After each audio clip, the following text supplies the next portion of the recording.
বলতো যে সোনা ছেড়ে আঁচলে গিরা, বুঝেন? একাডেমিক পড়াকেই আমরা জীবনের সব কিছু মনে করি, অথচ একাডেমিক পড়া জীবনের 2%। সৃজনশীল কার্যকলাপে অংশগ্রহণে উৎসাহ দেওয়া, মানে আমরা আসলে কি বলবো, মানে একাডেমিক পড়ায় এত ব্যস্ত হয়েই পড়েছি যে একাডেমিক পড়াকেই আমরা জীবনের সব কিছু মনে করি, অথচ একাডেমিক পড়া জীবনের 2%। আমি এটা বারবার বলি, আপনাদেরকে বারবার বলি, একাডেমিক পড়া জীবনের কত পার্সেন্ট? 2%। এটা জীবনে কোনো কাজে লাগে না, শুধু কাজে লাগে অ্যাপ্লিকেশন করার জন্য। সার্কুলার দেয়, মাস্টার্স পাস না হলে হবে না, অনার্স পাস না হলে হবে না। এই সার্কুলারে অ্যাটেন্ড করার জন্য, মানে জবে অ্যাটেন্ড করার জন্য, যারা জব করে না তাদের জন্য পড়াশোনাও খুব একটা দরকার নেই। তো যারা জব করেন তাদের জন্য এই অ্যাপ্লিকেশন যাতে করতে পারে, সামাজিকভাবে যাতে অ্যাপ্রুভাল পায়, সেজন্য একাডেমিক পড়া।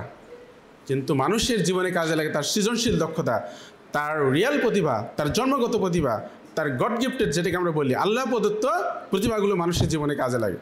আমার কথা হচ্ছে যে একাডেমিক পড়াশোনা আমরা করব, সেটা হচ্ছে এই তার সার্টিফিকেট অর্জন করার জন্য, যাতে সব জায়গায় অ্যাপ্লিকেশন করতে পারে, এটা আমরা ঠিক রাখবো।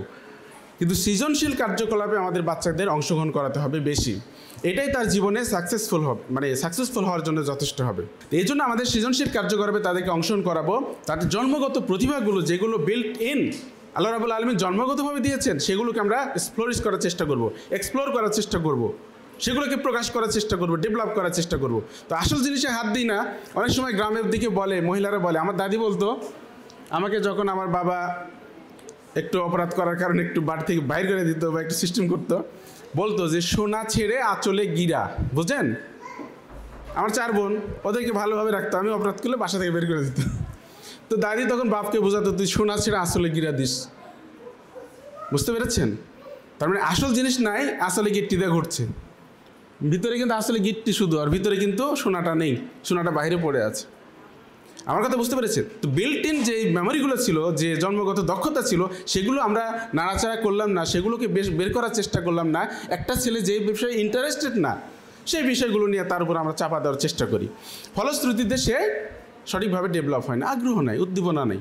হবে গল্প বলা, খেলাধুলা করা, বিভিন্ন অঙ্কন, তারপরে ক্রিয়েটিভ কিছু দেওয়া, এগুলো আপনার বাচ্চাদের সাথে করবেন।